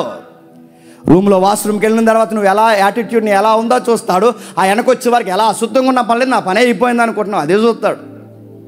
అక్కడ వరకు ఎందుకంటే ఒక బిలీవర్గా నువ్వు రోడ్డు మీద ఎక్కడైనా మరి చెప్తున్నాను, నువ్వు రోడ్డు మీద అనేకులు లేని బాధ్యతలాగే నువ్వు వ్యవహరించి సులభ కాంప్లెక్స్లోకి పోయి నువ్వు నీళ్లు కొట్టకుండా బయటకు వచ్చినా చూస్తాడు. అడిగి నీకు తేడా ఉండాలిగా, నీ పని అయిపోతే ఇంక పక్కన నాశనం అయిపోయిన పర్లేదా? ప్రతిదీ చూస్తాడు. అందుకే దేవుడు యెహోషువతో దేవుడు అంటున్నాడు, తీసుకురా నిర్గమకాండలో నువ్వు ఎర్ర సముద్రాన్ని పాయలు చేసావు, ఈ అబ్బాయితో యొర్దాను పాయలు చేస్తాను. నువ్వు ఫరో రథాలు నన్ను చేసావు, ఎరుకో గోళ్ళ పరగొట్టించేస్తాను. ఇంకా చెప్తున్నాను, నువ్వు సముద్రాన్ని ఆపేసావేమో. ఏ కుర్రోడు ఏకంగా చెప్పండి సూర్య చంద్రులను ఆపేస్తారు, వండర్స్ చేస్తాను. ఎవరండి కుర్రోడు అంటే? మోసే వెనకాల పనోడు. పనోడిని ఎంతలా వాడుకుంటాడంటే మన దేవుళ్ళలో గొప్పతనం అదే. పనోల్నే వాడుకుంటాడు, పని తెలిసిన వాళ్ళనే వాడుకుంటాడు, తగ్గిన వాళ్ళనే వాడుకుంటాడు. ఏం చేస్తావు, ఎక్కడున్నావు అన్నప్పుడు ఇది చేస్తాను, ఇక్కడ ఉన్నాను ప్రభు అని ఆ లెక్కకి ఆ ప్రశ్నకి సరిపోయిన వాడినే వాడుకుంటాడు. ఎక్కడికో పోయి ఇంకో దిక్కుడికి వెళ్ళని చెప్తే వాడుకుంటాడు నిన్ను. ఏదో చేసిన అలా చేయలేదంటే వాడుకుంటాడా? చిన్న చిన్న విషయాలకు నువ్వు అబద్ధాలు ఆడుతుంటే నేను వాడుకుంటాడా? ప్రతి దానికి నువ్వు లెక్క లేకుండా వ్యవహరిస్తే నేను వాడుకుంటాడా? నేను చూస్తాడా? ఆయన మోసే తర్వాత గొప్ప నాయకత్వం వచ్చింది, పిలిచాడు. ఎంత లెక్కల మాస్టరో నిజంగా. చిన్నగా ఉండి వెనకాల మరి యెహోషువ ఎలా తిరిగాడో ఏంటో నాకు తెలియదు, కానీ ఆ కూడా తిరుగుతున్నప్పుడు నాకు తెలిసి మోసే గారి దగ్గర చాలా తగ్గుంటాడండి. అలా కూడా తిరుగుతున్నాడు, చక్కగా తిరుగుతున్నాడు. అంతలా తిరుగుతున్న మోసే వెళ్ళిపోయిన తర్వాత దేవుడు అన్నాడు, ఈ అబ్బాయితోనే డాక్యుమెంట్లన్నీ ఇప్పిస్తాను. డాక్యుమెంట్స్ అంటే ఈ వాగ్దాన భూభాగం ఉందిగా, ఈ డాక్యుమెంట్లు ఇప్పిస్తాను. ఇదిగో యొర్దాను కావలా మీరుండండి, యొర్దానికి ఇవ్వలా మీరుండండి. యోధా మీరు ఆ దక్షిణ ఆ భూభాగాన్ని మీరు ఆ టౌన్ ఉందిగా అది రాజధానిగా చేసుకుని మీరు ఇటువైపు ఉండండి. మీరు ఇదిగో 10 గోత్రాలు మీరు అటువైపు ఉండండి. యొర్దానికి ఆవల మీరు ఉండండి, యొర్దానికి ఏవలు ఉండండి. నడుతున్నాను. భూభాగాన్ని సివిల్ వార్ లేకుండా అలా విడదీశాడంటే అబ్బాయికి ఎంత నాలెడ్జ్ ఉందండి లేఅవుట్ల మీద. మన లేఅవుట్ అయితే గొడవలు చేస్తే పంచాయతీ వాళ్ళు తీసుకెళ్ళి మన ముందు ఆనెట్ వేస్తారు, ఎవరే తీర్పిచ్చిందని. ఆయన ఎంత పక్క ఇచ్చాడు చూడండి. ఏ గోత్రం ఎక్కడ ఉండాలో, ఎవరెక్కడ ఉండాలో చక్కగా అన్ని దగ్గరుండి చేశాడు. యెహోషువ అద్దర కొట్టేశాడు. ఒక మాట అన్నాడు, ముగిస్తాను. మన పితృడైన అబ్రహాము కాలంలో దేవతలు ఉన్నాయి, మనం ఐగుప్తు నుంచి కథలు వస్తున్నప్పుడు దేవతలు ఉన్నాయి, కానానికి మార్గానికి మధ్యలో దేవతలు ఉన్నాయి, చివరికి కానాను ప్రాంతంలోకి వచ్చినప్పుడు దేవీ దేవతలు ఉన్నాయి. యూఫ్రటీస్ నది అవతల దేవతలు ఉన్నాయి, యూఫ్రటీస్ నది యువతల దేవతలు ఉన్నాయి, ఐగుప్తి నది అవతల దేవతలు ఉన్నాయి, నది యువతల దేవతలు ఉన్నాయి, మార్గం మధ్యలో దేవతలు ఉన్నాయి, కానాను దేశంలో దేవతలు ఉన్నాయి, యొర్దాను ఆనుకునే దేవతలు ఉన్నాయి. ఇప్పుడు అడుగుతున్నాను, ఈ దేవతలను ఆరాధిస్తారా, యెహోవాను ఆరాధిస్తారా? ఈ దేవతలను ఆరాధిస్తారా, యెహోవాను ఆరాధిస్తారా? ఇదిగో మీరు ఎర్ర సముద్రాన్ని పూజిస్తారేమో, నేను ఆ ఎర్ర సముద్రాన్ని పాయలు చేసిన దేవుణ్ణి పూజిస్తాను. మీరు నదీ దేవతలను పూజిస్తారేమో, నదిని పాయలు చేసిన దేవుణ్ణి ఆరాధిస్తాను. మీరు సూర్యచంద్ర నక్షత్రాలను ఆరాధిస్తారేమో, సూర్యచంద్ర నక్షత్రాలను నడిపిస్తున్న దేవుణ్ణి ఆరాధిస్తాను. ఏమో మీరు ఎలాగున్నా నాకు అర్థమైంది, నేనును నా ఇంటి వారును యెహోవాని ఆరాధిస్తాం. రాసుకోండి అబ్బా అన్నాడు. అంతే. ఇన్ని దేవతలు మార్గంలో కనబడ్డాయి, ఇన్ని దేవతలు దేశంలో కనబడ్డాయి, ఇన్ని దేవతలు ఐగుప్తులో కనబడ్డాయి, ఇన్ని దేవతలు మీ భూభాగంలో కనబడుతున్నాయి. రాసి పెట్టుకోండి. మీరు సముద్రాలను చూసి సముద్రాన్ని మొక్కుతున్నారేమో, మెట్లను చూసి మెట్లను మొక్కుతున్నారేమో, ఆకాశాన్ని చూసి ఆకాశాన్ని మొక్కుతున్నారేమో, కానీ నేను నా ఇంటి వారును యెహోవాని ఆరాధిస్తామన్నాడు. అది నాయకత్వం అంటే. అదిరిపోయింది యెహోషువ నాయకత్వం. దేవుడు అన్నాడు, నువ్వు ఇలాగే ఉండు ఇజ్రాయేల్, నువ్వు ఇలాగే ఉండు, మొత్తం చుట్టూ ఉన్న దేశాలను తీసుకొచ్చి మీ పాదాల కింద పెట్టేస్తా అన్నాడు. మీకు అర్థమవుతుందండి? ఆయన మాట వింటే చాలండి, వాడెత్తాడు అంతే. ఇక ఆయన మాట వింటే చాలు, ఆయనకు లోబడితే చాలు. ఇదే సెమర్ అరణ్యంలో పెట్టిన తీసుకొచ్చి మిమ్మల్ని కూర్చోబెడతాడు అంతే. ఆయన మాట వింటే చాలు, ఆయన మాట వింటే చాలు. అద్భుతాలు చేసి పడేస్తాడు. దేవుడు అన్నాడు, ఇలాగే ఉండండి, దేశాన్ని మిమ్మల్ని ఆశ్చర్యంగా మార్చేస్తా అన్నాడు. ఉన్నారా? నా అధిపతుల కాలం వచ్చింది, సమూయేలు కాలం చివరికి నడిచింది. సమూయేలు కొడుకులు పనికి మాలిన పనులు చేస్తూ కూర్చున్నారు. ఆ డార్క్ ఏరియాలో లేదా ఆ భయంకరమైన చీకటి కాలంలో లేదా ఒక పడుబారిపోయిన రాగడి నేలలో తలుక్కుమని ఎక్కడో ఒక సేవకుడు ఏలి, ఆ ఏలియాకి సేవకులు కొడుకులు ఇద్దరు, వీళ్ళిద్దరూ లోబడ్డం మానేశారు. ఏలి కూడా కొడుకులను బుజ్జగించాడు. ఏమని అందరినీ తిడతాడు ఈ మనిషి. ఎవరు? ఏలి గారు తెలుసు కదా. ఏలియా వేరు, ఏలి వేరు. మళ్ళీ సంఖ్యాకాండంలో ఉన్నాడు అనకూడదు. ఏలి గారు అందరినీ తిడతాడు. ఆవిడెవరో అన్నగారు దేవాలయానికి వస్తే ఆవిడేదో మూలుగుతూ ప్రార్థన చేస్తే అన్నాడు, తాగొచ్చావా అని అడిగాడు. అంటే బయట వాళ్ళు దేవాలయానికి అటు ఇటు వస్తే తిట్టేస్తాడు, కొడుకులు మాత్రం తాగేస్తే ఏమంటావు. బయట వాళ్ళు ఏమన్నా చర్చికి తేడాగా వస్తే ఎడాఫెడా వాయించేస్తాడు. అదే కొడుకులు మాత్రం తాగొస్తే తాగకూడదు కదా నాన్న అన్నాడంట. సేవకులు ఉండే దౌర్భాగ్యమైన లక్షణం ఏంటి చెప్పిన, బయట వాళ్ళు మాత్రం కడిగి పడేస్తాం, మోయినంత స్కేల్ ఎడతాం, కానీ ఇంట్లో వాళ్ళకి మాత్రం చెప్పండి చర్చికి రావాలి కదా నాన్న అన్నాడు. బయట చర్చికి రాకపోతే సీరెత్తాడు దేవుడు ఏమనుకున్నావు అంటాం. అదే మన వాళ్ళు చర్చికి రాకపోతే చర్చికి రావాలి కదా బుజ్జి అన్నాడట. నీ బుజ్జి బజ్జి అయిపోద్ది ఏమనుకుంటున్నావు. బయట వాళ్ళకి ఎలా చెప్పో ఇంట్లో వాళ్ళకి అలాగే చెప్పాలి, గుర్తుపెట్టుకో. ఒకవేళ మీరు ఎవరన్నా మీ బుజ్జిలో చెప్తే జాగ్రత్త. నెక్స్ట్ చెప్తున్నాడు, న్యాయాధిపతుల కాలం వచ్చింది. న్యాయాధిపతుల కాలంలో కాలం ముందుకు నడిచింది. సమూయేలు కొడుకులు లంచాలకి మరిగారు. సమూయేలు కొడుకులు లోబడాల్సింది పోయి దేశాన్ని అన్యాయాన్ని గురి చేశారు, డబ్బుకు మరిగేశారు. మొమాటం లేకుండా ఇశ్రాయేల్ అందరూ వచ్చి అన్నారు సిగ్గు లేకుండా. అంటే మేము అడగకపోదు, మేము ఎందుకు ఇలాగ అడుగుతున్నామంటే నీ వంటి ప్రవర్తన కలిగిన వారు కాదు నీ కొడుకులు, నీ వంటి న్యాయం కలిగిన వారు కాదు నీ కొడుకులు, అందుకే నేను అడుగుతున్నాం, మాకు రాజు కావాలి అన్నారు. సమూయేలు బాధపడ్డాడు. దేవుడు అన్నాడు, నువ్వు ఎందుకు బాధపడతావు? 40 సంవత్సరాలు నడిపించిన రాజునైనా నన్ను మర్చిపోయారు. 430 సంవత్సరాలు బానిసలుగా ఉన్న విడిపించిన రాజునైనా నన్ను మర్చిపోయారు. అన్నమే దొరికిన ప్రాంతంలో మన్నా పెట్టిన నన్ను మర్చిపోయారు. నీళ్ళే దొరికిన ప్రాంతంలో బండను బద్దలు చేసి నీళ్ళు ఇచ్చిన నన్ను మర్చిపోయారు. నువ్వెందుకు బాధపడుతున్నావు? సమూయేలు బాధపడాల్సింది నేను. అయినా ఒకటి చెప్పు వాళ్ళకి, మనుషుడు నాయకుడైతే ఆడికి బిల్డప్లు ఎక్కువ అవుతాయి. మనుషుడు నాయకుడైతే వాడు చాలా సోజేస్తాడు. మనుషుడు నాయకుడైతే వాడు అదో రకంగా మాట్లాడతాడు. మనుషుడు నాయకుడైతే తోటి మనుషుల్ని బానిసలు చేసుకుంటాడు. వాడు చిత్తగా చెత్త పనులన్నీ చేస్తాడు. అదో రకమైన యాటిట్యూడ్ ఉంటుంది. అలా ఉంటారు మనుషుల పరిపాలన అంటే. చెప్పు, ఐగుప్తులో పరిపాలన మర్చిపోలేదని జ్ఞాపకం చేయాలి కదంటే. అంతా విన్న తర్వాత అన్నారు, మాకు ఆ తిక్కల పనులు చేసే హీరోయే కావాలి మాకు అన్నారు. అందుకే ఇప్పుడు సమాజానికి కూడా హీరోలు ఎలాంటి తెలిసిన తాగేసి తిరిగేసి దొల్లేసే ఎదవే హీరో ఈరోజు. మీరు చూసారా? వాళ్ళే హీరోలు. అందుకే ఎందుకు తాగేస్తున్నారు స్టూడెంట్స్ అందరూ? హీరోలు తాగేస్తారు. హీరోలు ఏం చేస్తారంటే కాలేజీ బస్సులు వెనకాల పరిగెడతారు. హీరోలు ఏం చేస్తారంటే ఆడపిల్లల వెనకాల పరిగెడతారు. అదే కదా హీరోయిజం అంటే. అలాంటి వాళ్ళు ఇష్టపడతారు సొసైటీ. అలాంటి వాళ్ళు కావాలి రాజు. ఆ రాజుని ఇష్టపడ్డాడు. సిగ్గుతో భయంతో దాక్కుండిపోయే అలాంటి వ్యక్తిని సౌలుని రాజుగా దేవుడు ఇచ్చాడు. ఆ మనిషి ఏం చేశాడంటే జీవితాంతం తనని కవర్ చేసుకోవడమే సరిపోయింది తప్ప సరైన సేవ చేయడం మానేశాడు. ఎంతసేపు తన కవర్ చేసుకోవడం, నేను ఎలాగున్నాను, నా ఇంటి వారు ఎలా ఉన్నారు, నేను ఎలాగున్నాను, తర్వాత సింహాసనం ఎవరికి వస్తుంది, డబ్బు అధికారం పొగడతలు, వీటి కోసమే ఏడ్చాడే తప్ప దేవుని ఉద్దేశాలు నెరవేర్చడం మానేశాడు. దేవుడు అన్నాడు, నేను ఒకరిని కనుగొన్నాను, ఆ మనుషుల ద్వారా దేశాన్ని నేను మళ్ళీ లోబర్చాలనుకుంటున్నాను. నేను ఒక మనుషుని కనుగొన్నాను. ఆ మనుషుడు ఎవడో కాదు, గొర్రెల కాపరైన దావీదు. ముగించేస్తాను. గొర్రెల కాపరైన దావీదుని నేను ఎంపిక చేసుకున్నాను. దేవుడు అన్నాడు, ఈ అబ్బాయి ద్వారా దేశాన్ని మళ్ళీ బాగు చేస్తాను. విచిత్రం ఏంటో తెలుసా? దేశాన్ని జయించాడు, దేశాన్ని లోపరుచుకున్నాడు, దేశాన్ని చక్కగా ఒక పరిపాలనకు తీసుకొచ్చాడు. ఎంత ఎత్తుకెళ్ళిందంటే దావీదు కాలంలో చుట్టుపక్కల దేశాలు కప్పం కట్టాయి.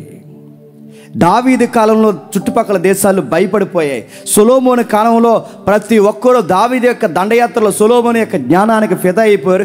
ఇజ్రాయెల్ దేశం వైపుకు రావాలి అంటే భయపడిపోయేవారు. ఒక మాట మాట్లాడుకునేవారు, అక్కడ దావీదు ఉన్నాడు రా అని మాట్లాడుకునేవారు. అదే గొలియాతుని కొట్టాడే, ఆ అబ్బాయి ఇంకా అక్కడ ఉన్నాడు రా, వద్దొద్దు ఆ దేశం జోలికి వెళ్ళకండి, ఆ అబ్బాయి కప్పం కట్టమంటాడు, కట్టేయండి, ఎందుకు వచ్చిన గొడవ. సొలొమోను ఉన్నప్పుడు కూడా అలా ఉండిపోయారు. సొలొమోను చనిపోయాడు, దేశం 2 ముక్కలైంది. సొలొమోను చనిపోయిన తర్వాత దేశం 2 ముక్కలైతే రెహబాము లాంటి వాడి పరిపాలనకు వస్తే యెరోబోము లాంటి వాడు రాజు అయిపోయాడు. దేశం 2 ముక్కలైపోయిన చరిత్ర అర్థమవుతలేదు. ఆదాము, నావోహు, అబ్రహాము, మోసే, ఇప్పుడు యెహోషువ, ఇప్పుడు న్యాయాధిపతులు సమూయేలు తర్వాత సౌలు, రాజు తర్వాత దావీదు తర్వాత సొలొమోను తర్వాత తెంగర పిచ్చి పనులు చేసే కొడుకులు వచ్చారు. చరిత్ర దేశం నుండి ముక్కలైపోయింది. ఉత్తర భూభాగంగా దక్షిణ భూభాగం విడిపోయింది. ఉత్తర భూభాగంలో 10 గోత్రాలు, దక్షిణ భూభాగంలో దావీదు గోత్రికులు యూదులు ఉండిపోయారు. ఉత్తర భూభాగం రకరకాల పిచ్చి పనులతో నిండిపోయింది. 10 గోత్రాలు రకరకాల భిన్న అభిప్రాయాలతో నిండిపోయారు. ఉత్తర భూభాగం ఎప్పుడైతే ఇలా ఉందో దేవుడు చెరక తీసుకుపోతానన్నాడు. ఖచ్చితంగా అన్నట్టుగానే చెరక తీసుకెళ్ళిపోయాడు. బైబిల్ అర్థమవుతుందా? చెరక తీసుకెళ్ళిపోయాడు, చెరలో పడేస్తాడు తీసుకెళ్ళి. దక్షిణ భూభాగానికి వార్నింగ్ ఇచ్చాడు. మీ అక్కలాగా నువ్వుంటే, మీ అక్క అంటే ఇశ్రాయేలు, చెల్లి అంటే యోధా, మీ అక్కలాగా నువ్వుంటే నీ సంవత్సరం కూడా అలాగే ధైర్యవద్ది రాసుకో అన్నాడు దేవుడు. అలాగే ఉంది.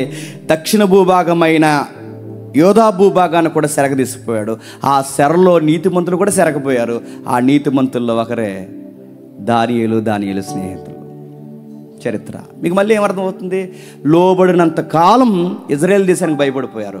లోబడినంత కాలం చుట్టుపక్కల దేశాలు ఇజ్రాయెల్ దేశానికి భయపడ్డాయి. లోబడ్డం తగ్గించారు, ఏళ్ళే ఇంకొకరికి లోబడ్డారు. దేవునికి లెక్కకి సరిగ్గా ఉండలేకపోయారు. అందుకే వీళ్ళే వేరొకరికి కప్పం కట్టే పరిస్థితిలోకి వచ్చింది. అసలు వీళ్ళకి అందరు కప్పం కట్టేవారు, కానీ ఇప్పుడు వీళ్ళందరికీ ఊడిగించారు. అంటే దావీదు ఉన్నంతకాలం చుట్టుపక్కల వాళ్ళందరూ వీళ్ళ మాట విన్నారు.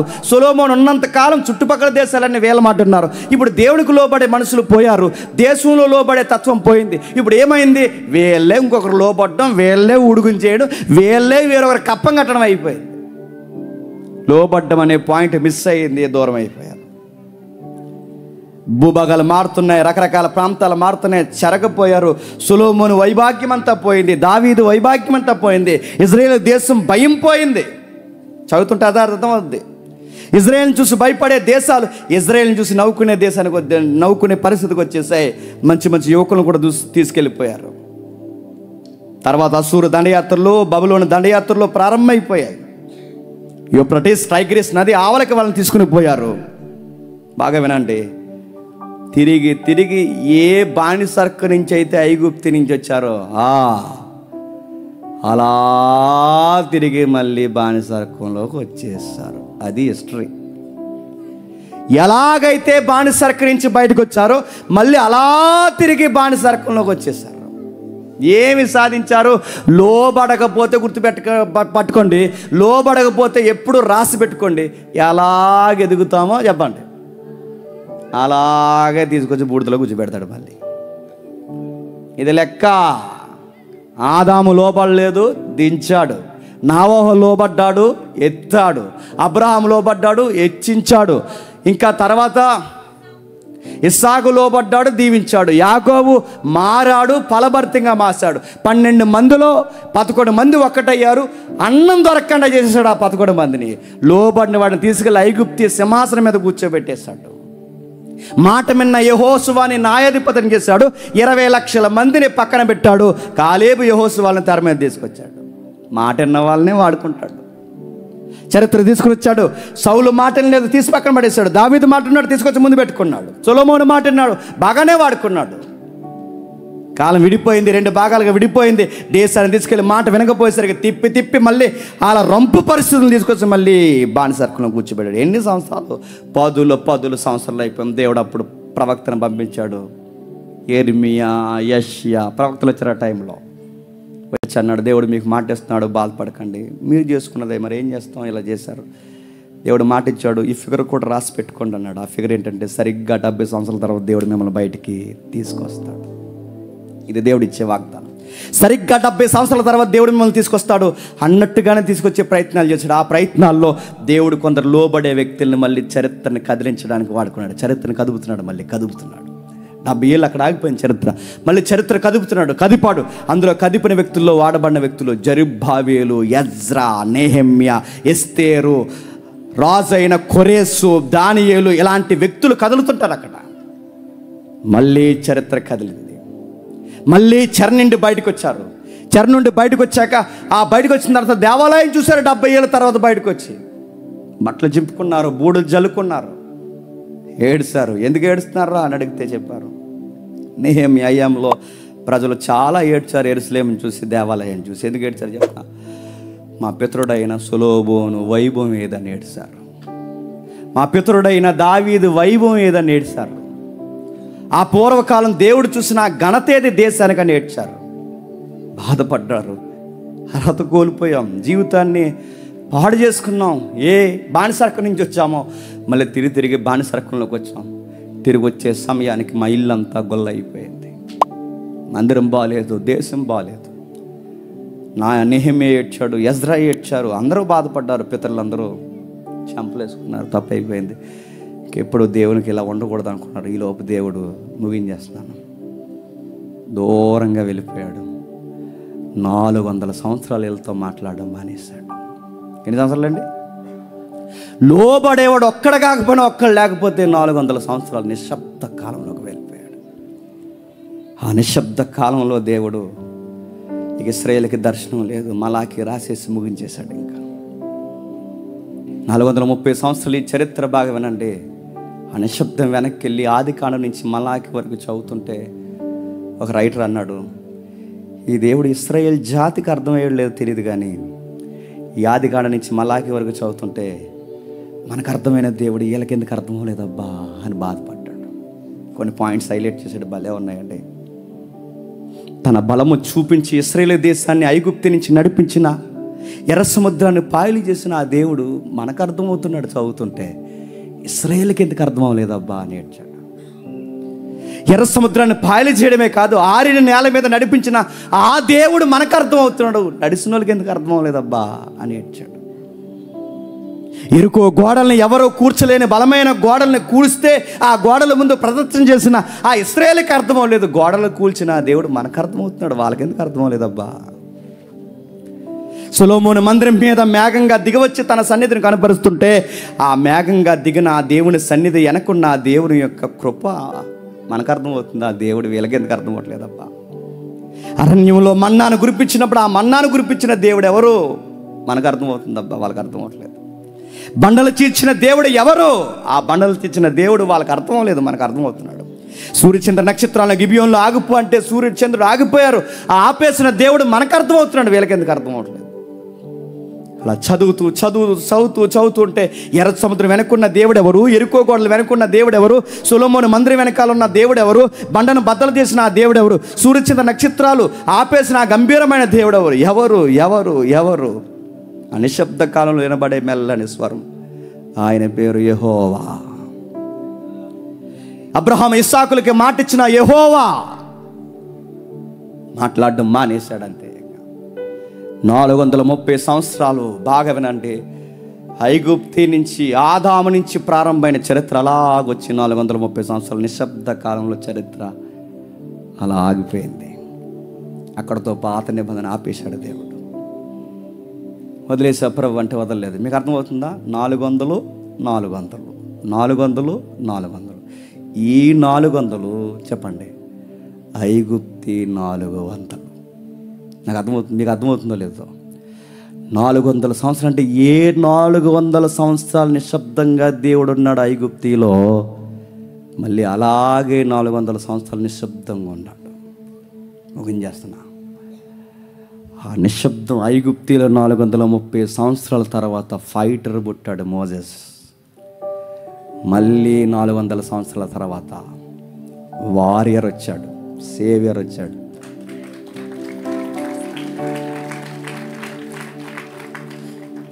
ఇంత చరిత్ర చదువుతున్నాడు, మనకు అర్థమవుతున్న దేవుడు ఈ ప్రపంచానికి ఎందుకు అర్థం అవట్లేదు? అందుకే మత్తయి సువార్తలో ఒక మంచి మాట ఉంటుంది, చదవండి, ముగించుకుందాం. 1వ అధ్యాయం 19వ వచనం.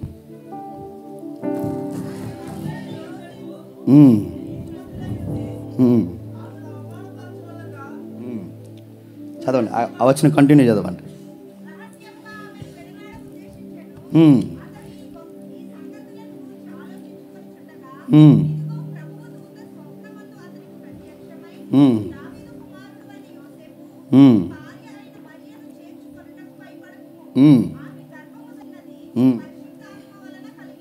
ఆ 27వ వచనం చూడండి.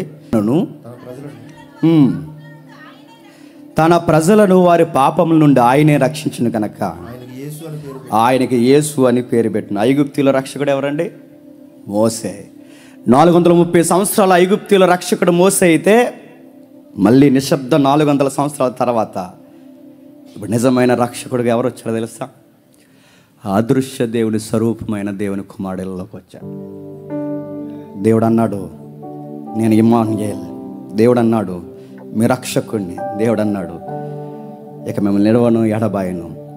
అర్థం వచ్చే పేరే దేవుడు ఎల్లప్పుడూ మన తోడై ఉంటాడు, నా చేయబట్టుకుంటాడు. ఆయన పేరే ఇమ్మానుయేల్, దేవుడు. అప్పుడు న్యూ టెస్టిమెంట్ స్టార్ట్ అయింది. అర్థమవుతుందో లేదు? పాత నిబంధన అయితే రక్షకుడు వాళ్ళని నడిపించడానికి వచ్చాడో మళ్ళీ ప్రభు అయిన యేసుక్రీస్తు వారిని నడిపించడానికి వచ్చాడు. ఆ మోసేని ఎలాగైతే ముగించేస్తున్నాను, ఆ మోసేని ఎలాగైతే నువ్వా మాకు రక్షకుడు అని ఎలాగైతే అడిగారో సేమ్ ఈ రక్షకుడిని కూడా ఏం చేస్తారో తెలుసా?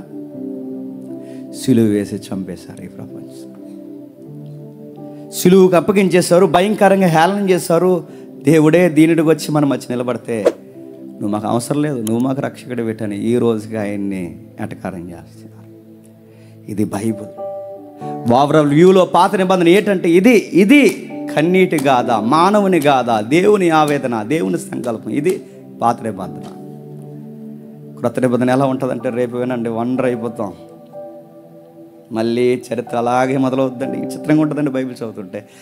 ఎలాగైతే స్టార్ట్ అయిందో సేమ్ మళ్ళీ జెన్సస్ లాగే స్టార్ట్ అవుద్ది మళ్ళీ క్రొత్త నిబంధన. మళ్ళీ ఆది కాండంలోనే మళ్ళీ విచిత్రం చెప్పిన ఆశ్చర్యపోతాం. అక్కడ బయటికి తీసుకొచ్చి వాళ్ళకి 10 ఆజ్ఞలు ఏవైతే ఇచ్చాడో మీరు ఊహలకంలో కూడా మనం ఊహించలేం. మళ్ళీ 10 ఆజ్ఞలు ఇచ్చాడు మళ్ళీ క్రొత్త నిబంధనలో. మళ్ళీ మరొక నిబంధన స్టార్ట్ చేశాడు. టెస్టిమెంట్ రాశాడు. 400 నిశ్శబ్దంగా ఉన్నాడు. 400 సంవత్సరాలు మళ్ళీ నిశ్శబ్దంగా ఉన్నాడు. క్రొత్త నిబంధన రాసేసి 2000 సంవత్సరాల నుంచి ఇంకా నిశ్శబ్దంగా ఎదురు చూస్తున్నాడు. ఇక మళ్ళీ ఎవరో పుట్టరో, ఇక దేవుడే మేఘాల మీద రాబోతున్నాడు. ఇదేంటో, దీని చరిత్ర ఏంటో, దీని భారం ఏంటో, దీని పరిస్థితులు ఏంటో, ఈ నూతన నిబంధన గొడవ ఏంటో, ఆయన ప్రేమ ఏంటో రేపు చూద్దాం. ప్రార్థనతో సిద్ధపడరండి. నేను చెప్పినదంతా ఆలోచించండి. నేను ఏం చెప్పానో గమనించండి. మధ్యాహ్నం మర్చిపోవద్దు. ప్రవీణ్ అన్న గారు వస్తున్నారు. నేను అడిగాను ఏ సబ్జెక్టులు చెప్పాలి బ్రదర్ అని అడిగినప్పుడు అన్నాను, అన్న క్రైస్తవ మిషనరీ వ్యవస్థ మన దేశానికి ఏం చెప్పిందో మీరు ఎండాలజీ చాలా బాగా చెప్తారు, ఎండాలజీలో ఒక భాగాలు కొన్ని చెప్పండి అని అడిగాను. ఆయన చరిత్ర చెప్తాడు. మధ్యాహ్నం కొంచెం తొక్కు తినరండి, అలానే పాడు చేయకండి, కొంచెం గ్యాప్గా ఉండరండి. రెండవది ఇంకేం చెప్పాలో సోదరుని అడిగితే పాప స్వభావాన్ని గురించి చెప్పండి అని అడిగాను.